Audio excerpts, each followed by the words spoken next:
ಓಂ ಶ್ರೀ ಗಣೇಶಾಯ ನಮಃ. ಓಂ ಶ್ರೀ ಗುರುಭ್ಯೋ ನಮಃ.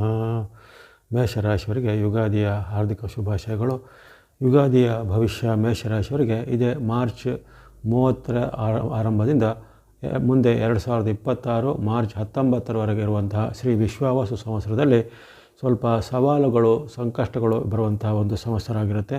ಯುಗಾದಿ ಫಲದಲ್ಲಿ ಸುಮಾರು 100ಕ್ಕೆ 40ರಿಂದ 45 ಭಾಗ ಉತ್ತಮ ಫಲವು, ಸುಮಾರು ನಿಮಗೆ 60 ಭಾಗ ಅಥವಾ 65 ಭಾಗ ಸ್ವಲ್ಪ ಮಿಶ್ರ ಫಲವು ವ್ಯಕ್ತವಾಗುವಂಥ ಸಾಧ್ಯತೆ ಇರುತ್ತೆ. ಅಂದರೆ ಕಳೆದ ಸಾಲಿನಲ್ಲಿ ನಿಮಗೆ ಉತ್ತಮವಾದ ಫಲಗಳು ಗುರು ಬಲದಿಂದ ಶನಿಯ ಬಲದಿಂದೆಲ್ಲ ಆಗಿದ್ದವು. ಆದರೆ ಈ ಸಾಲಿನಲ್ಲಿ ಈ ಸಂವತ್ಸರದಲ್ಲಿ ನಿಮಗೆ ಆರಂಭದಲ್ಲೇ ಅಲ್ಲಿ ಸಾಡೆ ಸಾತಿಯ ಶನಿ ಪರ್ವ ಆರಂಭ ಆಗುತ್ತೆ. ಜೊತೆಗೆ ಸಂವತ್ಸರ ಆರಂಭ ಆಗಿ 1.5 ತಿಂಗಳ ಬಳಿಕ ಅಲ್ಲಿ ಗುರು ಬಲವು ಸಹ ನಷ್ಟ ಆಗುತ್ತೆ. ಗುರು ಬಲವು ಸಹ ನಿಮಗೆ ಇರುವುದಿಲ್ಲ. ಹಾಗಾಗಿ ಅಲ್ಲಿ ಪ್ರಬಲವಾದ ಗ್ರಹಗಳ ಬೆಂಬಲ ನಿಮಗೆ ಕುಂಠಿತವಾಗಿರೋ ಕಾರಣ ಈ ಸಾಲಿನಲ್ಲಿ ಸ್ವಲ್ಪ ಮೈಯೆಲ್ಲ ಕಣ್ಣಾಗಿರಬೇಕು. ಹಣಕಾಸಿನ ವಿಚಾರ ಸ್ವಲ್ಪ ಏರುಪೇರಾಗುವಂಥದ್ದು, ಆದಾಯ ಕುಂಠಿತ ಆಗಿ ಖರ್ಚುಗಳು ಜಾಸ್ತಿ ಆಗುವಂಥದ್ದು, ಜೊತೆಗೆ ಕೌಟುಂಬಿಕವಾದ ವಿವಾದಗಳು ಕಲಹಗಳು ಏರ್ಪಡುವಂಥದ್ದು, ಜೊತೆಗೆ ಯಾವುದೇ ಕೆಲಸ ಕಾರ್ಯ ಸರ್ಕಾರಿ ಕೆಲಸ ಕೋರ್ಟ್ ಕಚೇರಿ ಕೆಲಸಗಳಲ್ಲಿ ಸ್ವಲ್ಪ ಹಿನ್ನಡೆ ಆಗುವಂಥ ಸಾಧ್ಯತೆ ಇರುತ್ತೆ. ಈ ಕಾಲದಲ್ಲಿ ನಿಮಗೆ ಶತ್ರುಪೀಡೆ ಜಾಸ್ತಿ ಆಗುತ್ತೆ. ಗುಪ್ತ ಶತ್ರುಗಳು, ಹಿತಶತ್ರುಗಳು ಅಥವಾ ನಿಮ್ಮ ಜೊತೆಗೆದ್ದುಕೊಂಡೇ ನಿಮಗೆ ಸ್ವಲ್ಪ ಹಾನಿ ಮಾಡುವಂಥವ್ರು ಜಾಸ್ತಿ ಆಗುತ್ತೆ. ಅಲ್ಲದೆ ಹಿರಿಯರ ಜೊತೆಗೆ ಮನಸ್ತಾಪ, ತಂದೆ ತಾಯಿ ಅತ್ತೆ ಮಾವ ಮುಂತಾದ ಹಿರಿಯರಲ್ಲಿ ಮನಸ್ತಾಪ ಆಗ್ಬೋದು. ಅಲ್ಲದೆ ಕೆಲಸ ಮಾಡೋ ಜಾಗದಲ್ಲಿ ಮೇಲಾಧಿಕಾರಿಗಳ ಜೊತೆಗೆ ಸಹ ಮನಸ್ತಾಪ ಆಗ್ಬೋದು.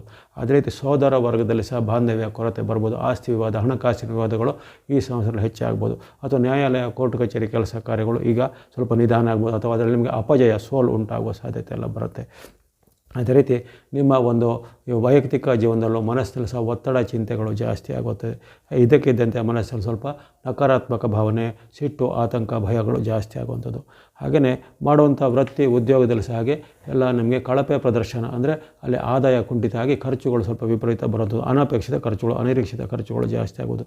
ಇನ್ನು ವಿದ್ಯಾರ್ಥಿಗಳಿಗೆ, ಯುವಕರಿಗೆ, ಸಾಧಕರಿಗೆ ಸ್ವಲ್ಪ ಪ್ರಯತ್ನ ಬಲ ಜಾಸ್ತಿ ಬೇಕಾಗುತ್ತೆ. ಇನ್ನು ವಿದೇಶಕ್ಕೆ ಹೋಗುವಂಥವ್ರು, ವಿದೇಶದ ಉದ್ಯೋಗ, ವಿದೇಶದಲ್ಲಿ ಮಾಡುವಂಥ ವ್ಯಾಪಾರ ಉದ್ಯಮಗಳು ಮುಂತಾದ ವಿದೇಶ ಸಂಬಂಧಿತವಾದ ವ್ಯವಹಾರಗಳಿಗೆ ಸ್ವಲ್ಪ ಮಟ್ಟಿಗೆ ಚೇತರಿಕೆ ಇದೆ. ಯಾಕಂದರೆ ನಿಮಗೆ ಅಲ್ಲಿ ಕೆಲವೊಮ್ಮೆ ಆ ಕೇತುವಿನಿಂದ ಕೆಲವೊಮ್ಮೆ ಲಾಭಗಳು ಆಗುವಂಥದ್ದು, ರಾಹುವಿನಿಂದ ಕೆಲವು ಲಾಭ ಆಗುವಂಥದ್ದು. ರಾಹು ನಿಮಗೆ ಲಾಭ ಸ್ಥಾನದಲ್ಲಿ ಕೆಲವೊಮ್ಮೆ ಆಕಸ್ಮಿಕ ಲಾಭಗಳಿಗೆ ಕಾರಣ ಆಗ್ತಾನೆ. ಹಾಗಾಗಿ ಪ್ರಬಲ ಗ್ರಹಗಳಲ್ಲಿ ನಿಮಗೆ ಈ ವರ್ಷದಲ್ಲಿ ರಾಹು ಅಷ್ಟೇ ನಿಮಗೆ ಸ್ವಲ್ಪ ಬೆಂಬಲಕ್ಕೆ ಬರ್ತಾನೆ. ಉಳಿದ ಯಾವುದೇ ಗ್ರಹಗಳ ಸ್ವಲ್ಪ ಬೆಂಬಲ ಕಡಿಮೆ ಇರುತ್ತೆ. ಹಾಗಾಗಿ ಈ ಸಂವತ್ಸರದಲ್ಲಿ ವಿಶ್ವಾಸ ಸ್ವಲ್ಪ ಬೇವಿನ ಕಹಿ ಸ್ವಲ್ಪ ಜಾಸ್ತಿ ಬರ್ಬೋದು, ಬೆಲ್ಲದ ಸಿಹಿ ಸ್ವಲ್ಪ ಕಡಿಮೆ ಆಗ್ಬೋದು. ಹಾಗಾಗಿ ನೀವು ತನು ಮನ ಧನದ ಸಂಯಮವನ್ನು ಕಾಪಾಡಿಕೊಳ್ಬೇಕು. ನಿಮ್ಮ ಇಷ್ಟದೇವತೆ, ಕುಲದೇವತೆ, ಗ್ರಾಮ ದೇವತೆ ಅಥವಾ ಹನುಮಾನ್, ಗಣೇಶ, ಸುಬ್ರಹ್ಮಣ್ಯ ಅಥವಾ ದೇವಿ, ಅಮ್ಮನವರು, ಕುಲದೇವಿ ಮುಂತಾದರ ಭಕ್ತಿಗಳನ್ನು ಮಾಡುತ್ತಾ ಬನ್ನಿ. ಎಲ್ಲ ಮೇಷರಾಶಿಯವರಿಗೆ ಈ ವಿಶ್ವಾಸ ಸಂವತ್ಸರವು ಶುಭದಾಯಕವೂ ಸುಖದಾಯಕವೂ ಸಮೃದ್ಧಿದಾಯಕವೂ ಆಗಲೆಂದು ಹಾರೈಕೆ ಮಾಡ್ತಿದ್ದೆ. ನಮಸ್ತೆ.